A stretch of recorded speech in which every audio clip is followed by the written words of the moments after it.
घर, अभ्यास आणि स्वप्न या सगळ्यांमध्ये रिअल इस्टेटमध्ये करिअर घडवणे शक्य आहे का? नमस्कार, मी क्रांती सावंत. एक वेळ अशी होती की रिअल इस्टेट म्हणजे काय मला यातली फारशी माहिती सुद्धा नव्हती. पण ब्रोकर की पाठशालाच्या मार्गदर्शनामुळे मला खूप काही गोष्टी शिकायला मिळाल्या, अनुभवायला मिळाल्या आणि माझा आत्मविश्वास सुद्धा वाढला.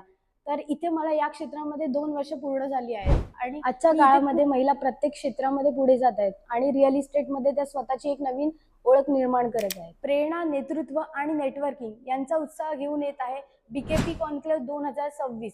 4 जुलै रोजी होणाऱ्या या भव्य कॉन्क्लेव्हमध्ये तुम्हाला शिकायला मिळेल मोठ्या मोठ्या तज्ज्ञांचे मार्गदर्शन, यशस्वी लोकांचे अनुभव, रिअल इस्टेटमधील नवीन माहिती, नवीन लोकांशी संवाद. मी तर रजिस्ट्रेशन केलं आहे. तुम्ही पण दिलेल्या QR कोडला स्कॅन करा आणि तुम्ही तुमचं रजिस्ट्रेशन करा. थँक्यू.